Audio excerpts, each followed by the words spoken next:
Danny, we've got a star for HD Warrior. A man who's done is it the Cullen Ridge? The Cullen Ridge, yeah, that's right. And you've gone viral on the internet. I mean, it's the filming was fantastic. Now, for HD Warrior, what kind of cameras are getting used here? So we had a number of different cameras on this shoot. We had a C300, which was usually mounted to either a tripod or a jib. We also had a Panasonic GH4, which was on a Movi M5. And then we also had the drone was a DJI S1000, which had a few extra modifications, and that was carrying a Panasonic GH3. And then, last but not least, mounted to my helmet was a GoPro Hero 3 Plus, and I think that's the whole sort of kit. So, in a day's shoot, I mean, I presume the guys have got, especially for the GoPro, have they got a ton of batteries with them? Yeah, I mean, we had a ton of gear that we were dragging up the hills every day. I mean, there's some things that were quite sort of vulnerable to the elements, such as the DJI drone and the Movi. You know, they're not maybe the best if it started raining up there, so we were having to carry all this kit up with some waterproof stuff over the top. But during the actual film itself, what was the Movi being used? Where was the Movi actually being used?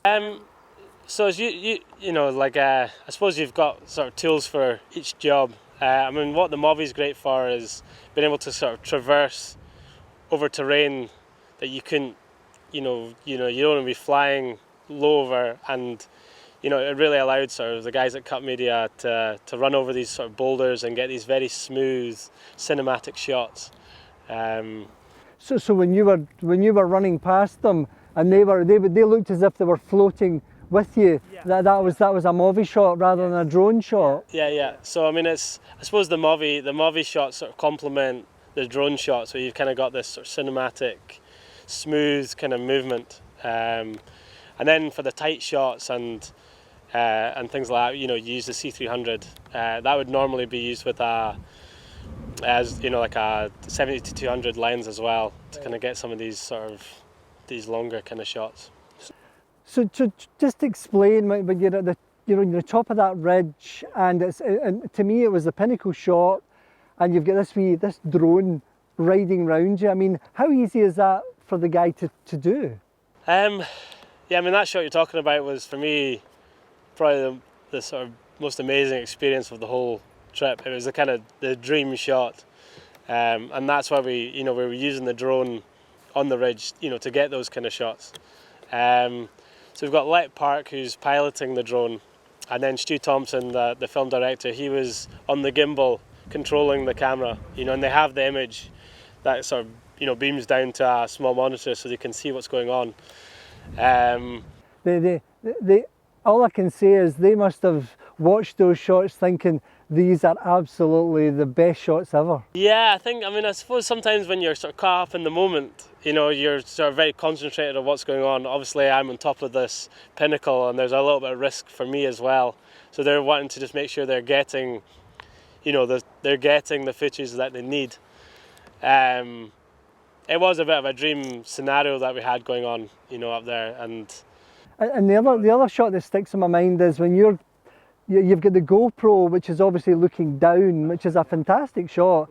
And obviously, you're on this wee ridge, and I'm looking and thinking to myself, if you make a mistake, it's just goodbye. The operator in that DJ must have been fantastic, because it just flew straight towards you and then just lifted at the last minute.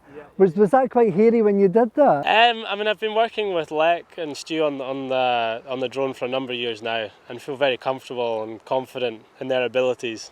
I wasn't expecting them to sort of fly the drone into me while I'm on top of the pinnacle, although it probably made quite a funny shot. Yeah, but I mean, they really are. I mean, Lek's really top of his game when it comes to that kind of filming. I'd like to think if somebody was looking for a drone pilot, he'd be the man, because the shot that takes the drone to the next level. For sure. And I mean, it's real teamwork as well. I think that's a very important thing when it comes to flying with a drone, because you can get carried away with the gimbal.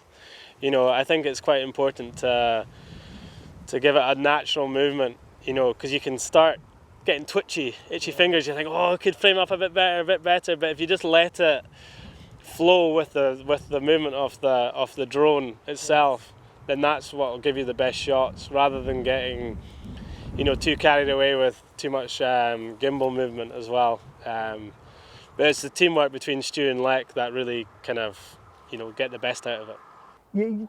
You've got to put your hand up to GoPro and say, you know, they make some good gear. Absolutely. I mean, I think the GoPro really sort of came into its own on this film. You know, being able to sort of show some of the exposure, or from my point of view, you know, it kind of, I think it sort of churned a few stomachs out there as well. But the quality, you know, it can go in there sort of seamlessly along with all these other amazing cameras, and it just sort of all ties it together, you know. Listen, thanks very much. Thanks.